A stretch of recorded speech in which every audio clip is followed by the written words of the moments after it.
Good evening.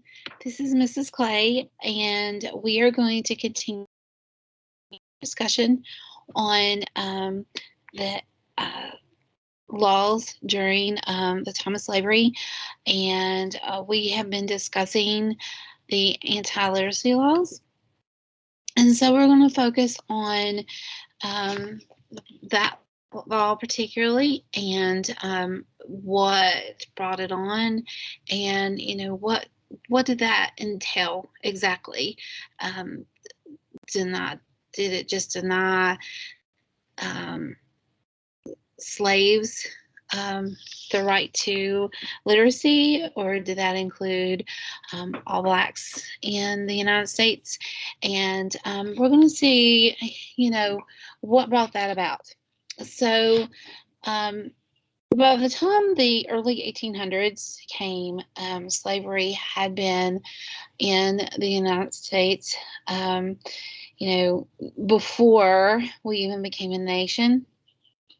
And in 1831, there was a slave who he was able to read. He was literate. He ended up becoming a free slave.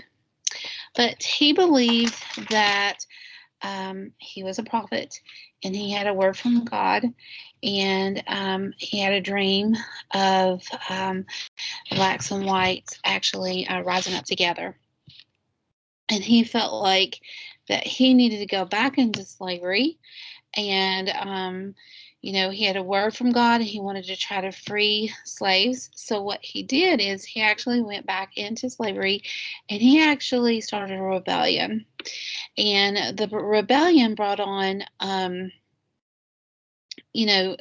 several complications. It was hugely frowned upon, of course, and there was a lot of slaves wanted to start learning how to read. They wanted to be literate, and that started giving them, once slaves began to be able to read and write, the slave owners felt like they would want to start having certain rights, since they were able to understand what they were reading. They were understand what decisions they needed to make and things. And the decisions at that time, of course, was from the slave owners, and they didn't feel like there was any rights for anyone that was slaves. And so the rebellion was going to start pulling the slaves out of slavery. There would be more freed slaves, and of course the slave owners was upset about this, and this caused the state to be or the nation to be upset about the rights that slaves were wanting. So this came about. We are going to look at my PowerPoint presentation, and it actually has some dates that show a timeline of the shows the timeline of what brought on the anti-literacy law.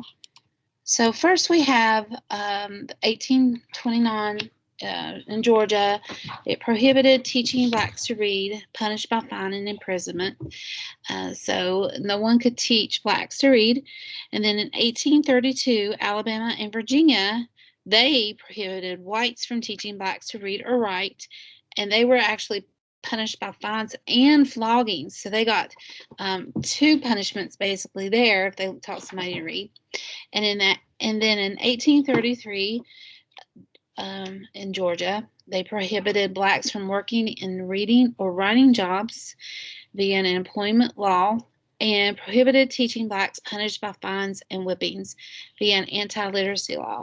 In 1847, in Missouri, prohibited assembling or teaching slaves to read or write. So their laws were really focused on keeping control of the slaves. They didn't want any more rebellions. They didn't want them to cry out freedom. They wanted to be able to keep them where they were at, so they would have their slaves to work for them for free. And so it was pretty severe, and people started wanting to help the slaves, and that became more and more evident as closer to time to when the Civil War broke out.